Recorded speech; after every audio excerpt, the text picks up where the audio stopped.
Want to know who you should take in your fantasy baseball drafts? Welcome to Pick 3 ADP, where I give you 3 players I like and 1 player I'm fading round by round in current fantasy baseball draft ADP.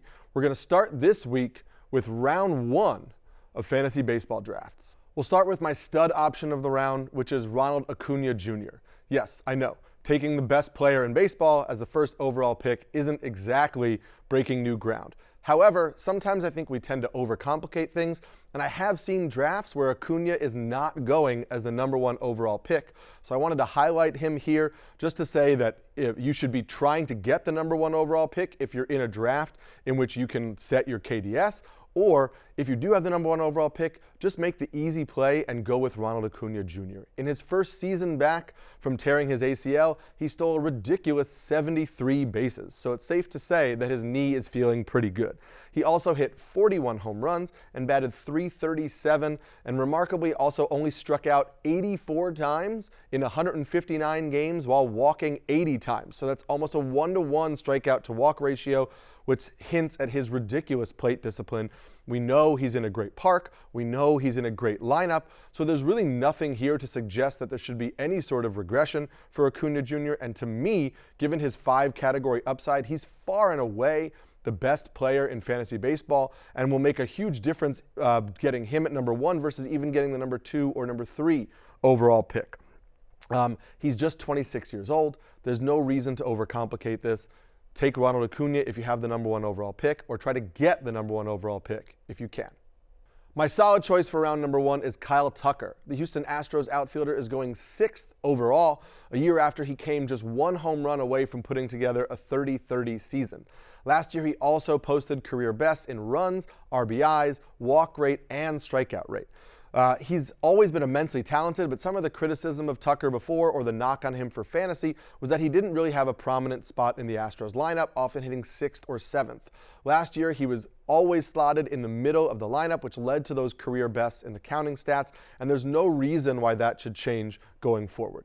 We also saw some improvements in his plate discipline, cutting down on his swinging strike rate and his chase rate, meaning he wasn't chasing pitches out of the zone as often as he had in years past. All this adds up to a hitter with 30-30 upside who could give you about a 280 average or potentially better in one of the better lineups in the American League. And that kind of security and 5 category contribution is something that we really like in our early round picks. We need to hit on these picks, and Tucker is a safe bet for 5 category upside. So he's a pick that I love here in round 1. And before we get to my sleeper pick of round 1, make sure you pause this video, comment below, let me know who your target is for round #1, or ask me any questions for your fantasy baseball drafts. My sleeper pick for round #1 is Aaron Judge. Judge is currently going off the board 11th overall, and I believe there's definitely upside for more. The case for Aaron Judge is simple. He hit 60 home runs in 2022, and there's a good chance that he could lead baseball in home runs in 2024. He's not just a power hitter, though. He has a .282 career average, and he stole 16 bases in 2022. So there is some speed when he's fully healthy. However, there are some concerns about his health, and those concerns are valid. The presence of Giancarlo Stanton in New York means it's going to be harder for the Yankees to slide Judge to DH to keep him healthy. But Judge did play 148 games in 2021 and 157 games in 2022. So he has shown that he can play full seasons, and the injury he suffered in 2023 was a bit fluky when he ran into the outfield wall trying to make a catch, and his toe hit the cement block on the bottom of the fence, which led to that toe injury. So that's not kind of a recurring injury like a soft tissue injury that we've seen, and isn't something that I think that we should punish Judge for in 2024. Generally, we want 5 category upside in our first round picks, as I mentioned with Kyle Tucker. And if Judge can steal just 10 bases, which again is something he's done before, I believe that with his power upside, RBI upside, and obviously the strong batting average, which is likely to be 280 or above, I think that's still enough 5 category upside in the first round, which makes me really like Judge where he's going. And I think if he does play a full season, he's going to give you so much value in home runs and RBIs that with the minimal stolen base value he also gives you, he's going to be a tremendous value as a first round pick. Lastly, the player I'm fading in the first round is Spencer Strider. The Braves pitcher is currently going 7th overall, and while I have no problem with Strider overall, The reason I'm fading him is just because of his cost.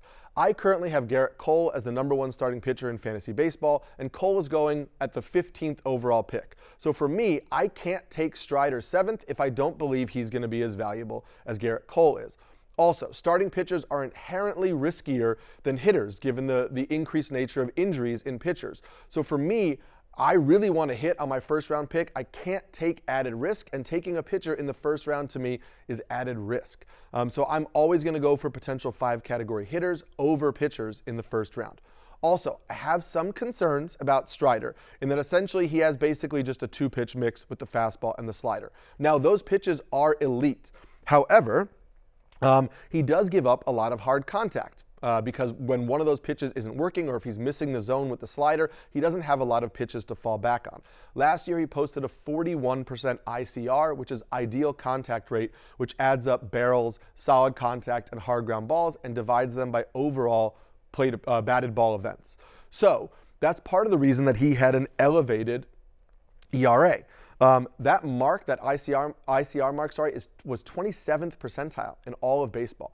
So even if projections say that he'll have a lower ERA this year, or we look at his stuff and say he'll improve on his ERA, the reality is that even though Strider doesn't give up a lot of contact, when he does give up contact, it's hard contact. So that's going to lead to elevated ERA numbers when compared to the kind of strikeout rates that he has. So for me, you're looking at a 3.5 ERA type of arm with Strider, and that's just a little high for me to take him over some of the hitters that he's currently going over. So I like Strider, and if he falls in the first round, I'm happy to take him, but I'm not going to take him at 7th overall. And that's going to do it for our first episode of Pick 3 DST. If you haven't yet, click below to like and subscribe to get all of our fantasy baseball content as this year goes on. Remember to comment below, let me know who you're taking in the first round, or ask me any questions you have about your fantasy baseball drafts, and I'll catch you on the next episode.